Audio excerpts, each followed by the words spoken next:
can live healthy, fulfilling, and dignified lives. The duty to enhance, protect, and preserve Mendocino County's environment, community health, and quality of life rests on the shoulders of local government, residents, citizens groups, and businesses alike. I'd like to repeat that. The duty to enhance, protect, and preserve Mendocino County's environment, community health, and quality of life rests on the shoulders of local government, residents, citizens groups, and businesses alike.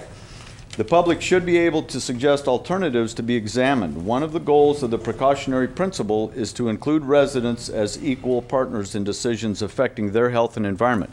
These are quotes right out of the principle itself. The precautionary principle requires a thorough exploration and a careful analysis of a wide range of alternatives. Based on the best available science, the precautionary principle requires the selection of the alternative that presents the least potential threat to human health and the county's natural systems. Public participation and an open and transparent decision-making process are critical to finding and selecting alternatives. The community has a right to know health and environmental impacts associated with the selection of products, services, operations, or plans. An obligation exists to examine a full range of alternatives and select the alternative with the least potential impact on human health and the environment, including the alternative of doing nothing. Decisions applying the precautionary principle must be transparent, participatory, and informed by the best available information. The county will make a reasonable effort to include the public in an appropriate manner when making decisions that affect the environment, health, and quality of life. And the last paragraph, the Board of Supervisors directs all officers, boards, commissions, and departments of the county to take a precautionary approach and evaluate alternatives when making decisions that could impact health and environment. Now, you should all have a copy of the appeal. I'd like to now review the shortcomings of the document that was titled Final Findings and Conditions of Approval, Development Review, DR 2-207. The appeal letter addressed several conditions that were inadequate and added some problems that were not addressed at all. The first item is the air. This item is so understated as to be ridiculous. The staff report, based on information from the applicant, states that 4% of each ton is contaminants. Now you can read that as smelly, rotting food garbage. Our research shows that the level is between 5 and 15%. One person told me that they had heard 20%. This is the stuff that's left in the jars and the cans and the other containers. It won't all fall into the dumpster at the beginning of the sort line.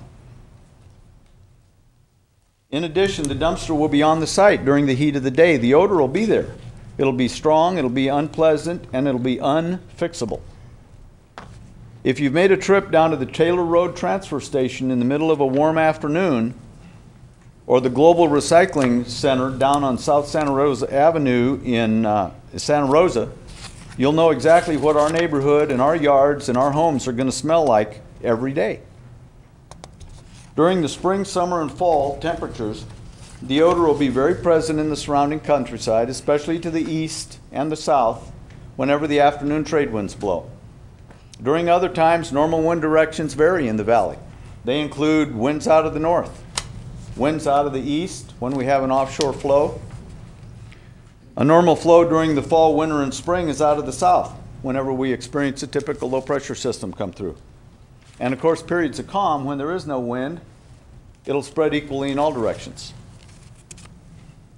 The decrease in vehicle trips that is cited is completely misleading.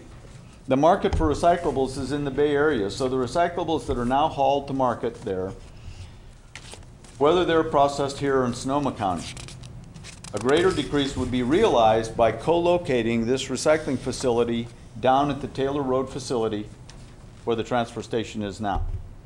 This is one of the alternatives. There's also been no mention of where all the recyclable hauling trucks will be stored when they're not in use, or the size of the fleet. We're talking about all of Lake and all of Mendocino County recyclable stream.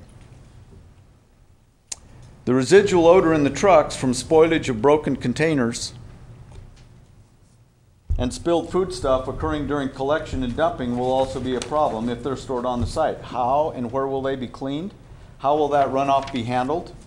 These questions have not been addressed, so no conditions have been assigned.